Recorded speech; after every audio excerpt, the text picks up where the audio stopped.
ഇൽമുണ്ടായാലേ ലോകത്തൊരാളെ ഭയപ്പെടാത്തവനും അള്ളാഹിനെ ഭയപ്പെടും.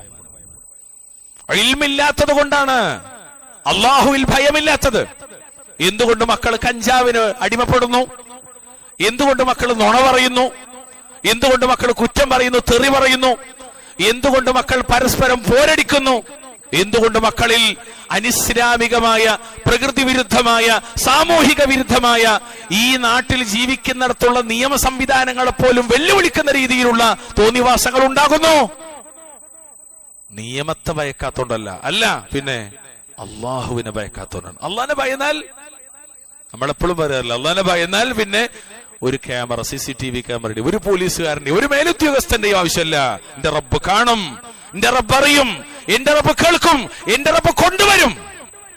ഈ ബോധം, ആ ബോധം നൽകുന്ന ഒരു ഇൽമേ ഉള്ളൂ. അതാണ് ദീനുൽ ഇസ്ലാം.